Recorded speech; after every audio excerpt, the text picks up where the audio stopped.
Hello everyone, कैसे हो आप सब। एक बार पुनः स्वागत है आप सभी का हमारे अपने यूट्यूब चैनल से कोचिंग क्लासेस पर। उम्मीद करते हैं आप सभी मस्त होंगे, बेहतर होंगे, आप सभी की पढ़ाई भी अच्छे से चल रही होगी। आज की इस वीडियो में हम देखेंगे class 11th biology NCERT chapter 2 हमारा चल रहा है, जिसमें आज की इस वीडियो में मेनली हम देखेंगे कि 5 किंगडम क्लासिफिकेशन क्या होता है, यानी कि 5 जगत वर्गीकरण क्या होता है, और 5 जगत वर्गीकरण के जितने भी गुण दोष हैं उनको भी आज की इस वीडियो में हम पूरा का पूरा डिस्कस करने वाले हैं। तो चलिए सीधे वीडियो को स्टार्ट करते हैं। सबसे पहले देखिए, 5 जगत वर्गीकरण को बताने से पहले हम आपको यह बता दें कि इसके अलावा भी एक 3 जगत वर्गीकरण और 4 जगत वर्गीकरण भी है, यानी 3 किंगडम क्लासिफिकेशन और 4 किंगडम क्लासिफिकेशन भी है। हालांकि ये ज्यादा विकसित नहीं है क्योंकि इनको भी मान्य नहीं दिया गया। अर्थात मेनली जो हम पढ़ते हैं वो 5 किंगडम क्लासिफिकेशन पढ़ते हैं, यानी कि 5 जगत वर्गीकरण पढ़ते हैं। लेकिन यहां पे हमको 3 जगत वर्गीकरण और 4 जगत वर्गीकरण के बारे में भी बेसिक इंफॉर्मेशन थोड़ा सा जानना जरूरी है। तो सबसे पहले यहां पे हम देखेंगे कि जो 3 किंगडम क्लासिफिकेशन था, यानी जो 3 जगत वर्गीकरण है, इसको किसने दिया था? तो इसको दिया था अर्नेस्ट हेकल ने दिया था।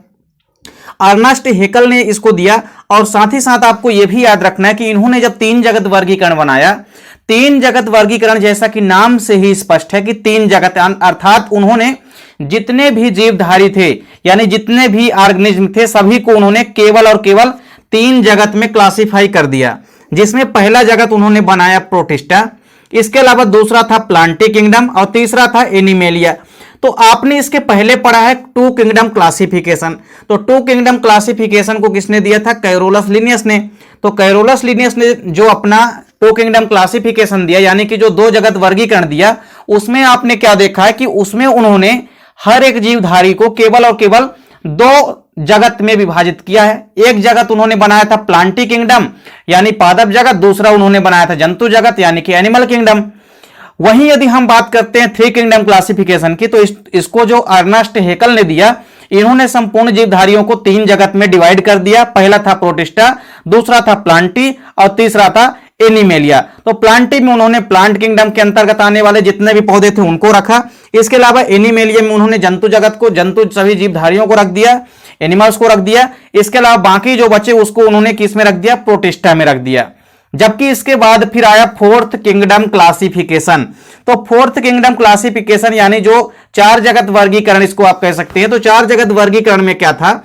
इसको दिया था किसने? इसको दिया था हार्वर्ड एफ कोपलैंड।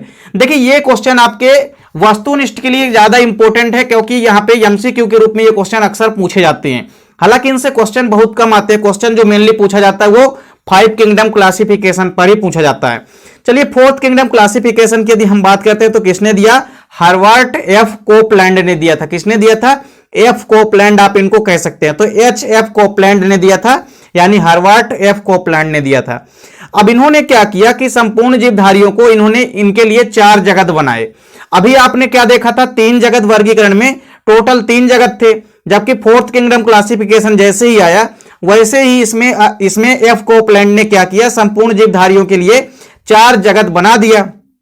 अब इसमें उन्होंने पहला जगत बनाया मोनेरा किंगडम।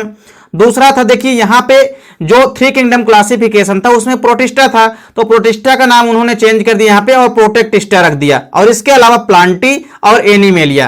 तो ये 4 किंगडम उन्होंने बनाए किसने? कोपलैंड ने। तो कोपलैंड ने 4 जगत वर्गीकरण दिया, इसको भी आपको याद रखना है।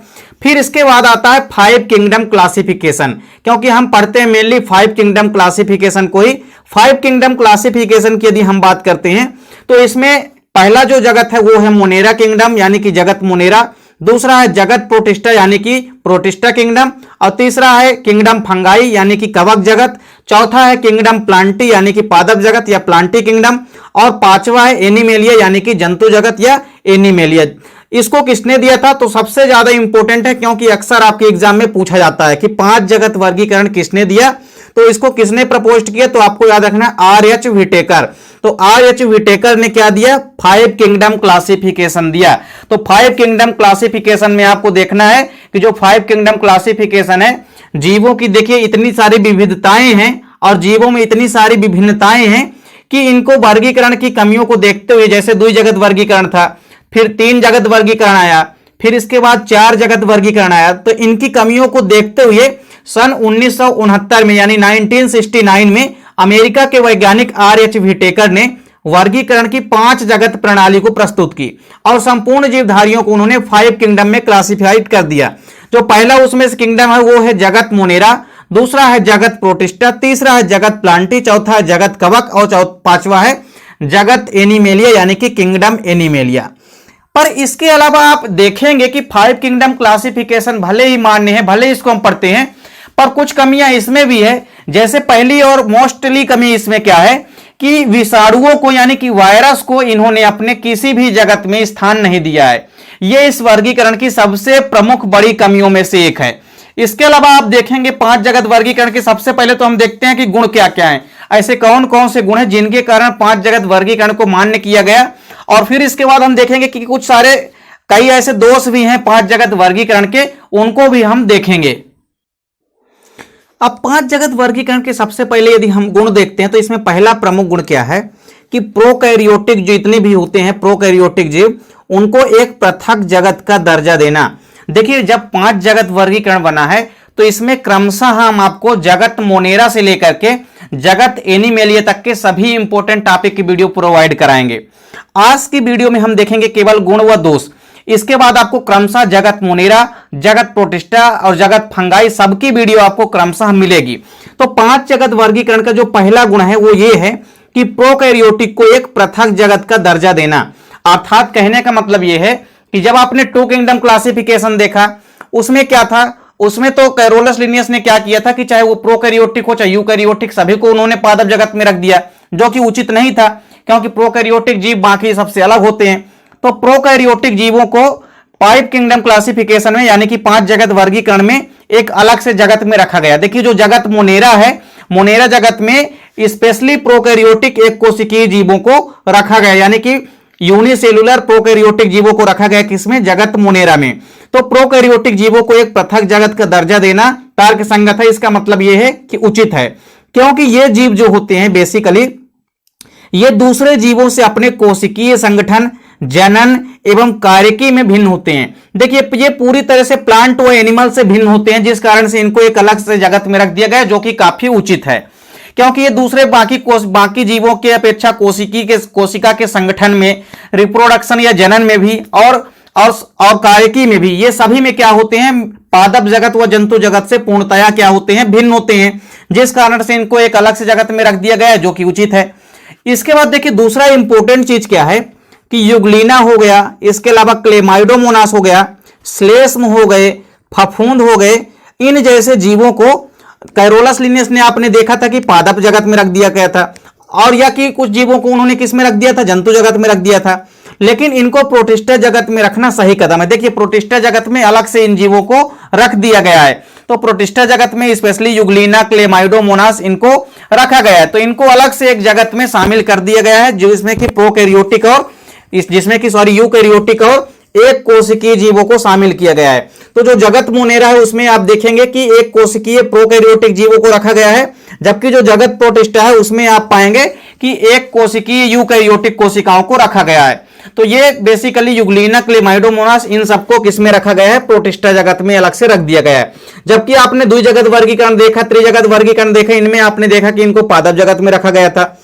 इसके बाद देखिए तीसरा इंपॉर्टेंट गुण क्या है, कवकों को पृथक जगत का दर्जा देना बिल्कुल सही है क्योंकि ये पादपों से आकारकी एवं कार्यकी दोनों में भिन्न होते हैं। देखिए कवकों की या फंगाई की यदि हम बात करते हैं तो ये प्लांट व एनिमल से पूरी तरह मार्फोलॉजिकली क्या होते हैं, भिन्न होते हैं।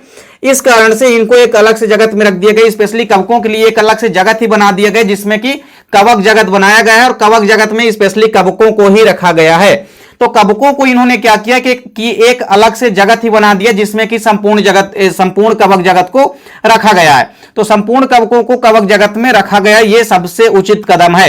एक आखिरी इंपॉर्टेंट गुण आप देखेंगे यहां पे, यह वर्गीकरण बेसिकली जो लिनियस का क्लासिफिकेशन था, जो लिनियस का द्विजगत वर्गीकरण था, उसकी अपेक्षा ज्यादा मौलिक भी है। क्योंकि यह वर्गीकरण बेसिकली किस पर आधारित है, यह बेसिकली कोशिका संरचना पर आधारित है यानी कि सेल स्ट्रक्चर पर आधारित है, शरीर के संगठन पर आधारित है यानी ऑर्गेनाइजेशन ऑफ बॉडी पर आधारित है, जटिलता पर आधारित है एवं पोषण की विधियों पर भी आधारित है। तो 5 किंगडम क्लासिफिकेशन में आपको याद रखना है कि यह सेलुलर स्ट्रक्चर, बॉडी ऑर्गेनाइजेशन और यहां पे बॉडी की जटिलता और न्यूट्रिशन यानी कि पोषण की विधियों पर आधारित है। तो 5 किंगडम क्लासिफिकेशन इन सब चीजों पर आधारित है, जो कि यदि हम बात करते हैं लिनियस के वर्गीकरण की, या कि हम कोपलैंड के वर्गीकरण की बात करते हैं, या हम बात करते हैं अर्नेस्ट हेकल की वर्गीकरण की, तो इन सबसे ज्यादा मौलिक है, क्योंकि ये किस पर आधारित है? कोशिका की संरचना पर, कोशिका व शरीर के संगठन पर और जटिलता पर, साथ ही साथ पोषण की विधियों पर भी आधारित है। तो इस प्रकार से 5 जगत वर्गीकरण के इन उपयुक्त गुणों को देखते हुए यह वर्गीकरण मान्य है। इसके अलावा देखिए 5 जगत वर्गीकरण के कई सारे दोष भी हैं, इनको भी आपको तैयार करना है, क्योंकि एग्जाम में 5 किंगडम क्लासिफिकेशन के 5 जगत वर्गीकरण के दोष भी पूछे जाते हैं। पहला प्रमुख दोष क्या है? जैसा कि हमने आपको पहले ही बताया है कि इस वर्गीकरण में विषाणुओं को कोई भी स्थान नहीं दिया गया है। तो 5 किंगडम क्लासिफिकेशन में देखिए 5 जगत हैं, लेकिन 5 जगत में से कहीं पर भी वायरस यानी कि विषाणुओं को स्थान नहीं दिया गया है। दूसरा इंपॉर्टेंट दोष क्या है? देखिए कि इस वर्गीकरण में शैवालों को 3 जगतों में विभाजित कर दिया गया है।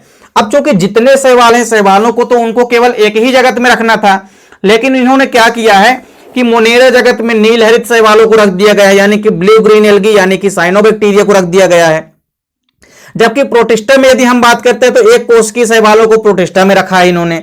फिर प्लांटी में यदि हम बात करते हैं तो इसमें कुछ बहुकोशिकीय शैवालों को रखा गया है। तो कहने का मतलब यह है कि इन्होंने शैवालों का फिक्स स्थान यानी कि एल्गी का फिक्स स्थान नहीं किया है कहीं पर भी, जिस कारण से यह प्रमुख दोष है। तीसरा इंपॉर्टेंट यहां पे देखिए एक और दोष क्या है कि कुछ विशिष्ट एक कोशिकीय जो शैवाल होते हैं उनको प्लांटी जगत में रखना, जो कि व्हिटकर द्वारा दिए गए आधारों के अनुसार नहीं है। जो आर.एच. व्हिटकर ने अपने आधार बनाए हैं उनके आधार पर बिल्कुल भी नहीं मैच होता है। क्यों? क्योंकि इन्होंने अलग अलग जगहों पर अलग अलग प्रकार के शैवालों को रख दिया, जबकि शैवालों को चाहिए था कि वो एक ही स्थान पे क्लासिफाइड करके रख सकते थे, लेकिन उन्होंने अलग अलग जगत में रखा है, जो कि बिल्कुल उचित नहीं है। चौथा इंपॉर्टेंट दोष क्या है कि प्रत्येक जगत में इतनी अधिक विभिन्नताएं हैं कि इन्हें एक साथ रखना कठिन है। अर्थात मोनेरा एवं प्रोटिस्टा जगत में दोनों तरह के जीवों को रख दिया गया। देखिए मोनेरा में कुछ भित्ति युक्त और भित्ति रहित दोनों प्रकार के जीवों को रखा गया है। सेम उसी प्रकार प्रकाश संश्लेषी व अप्रकाश संश्लेषी दोनों प्रकार के जीवों को रखा गया है। तो यह भी एक प्रकार से उचित नहीं है, क्योंकि जिनमें भित्ति है उसको भी रख दिया गया है मोनेरा में, और प्रोटिस्टा में जिनमें भित्ति नहीं है उनको भी रख दिया गया है। जो प्रकाश संश्लेषी जीव है उनको तो रखा ही गया है प्रोटिस्टा में, जो नहीं है कुछ उनको भी रख दिया गया है। तो यह किसी भी प्रकार से उचित नहीं है। तो इस प्रकार से 5 जगत वर्गीकरण में आपने देखा कि संपूर्ण जीवधारियों को आर.एच. व्हिटेकर ने 5 किंगडम में क्लासिफाइड किया।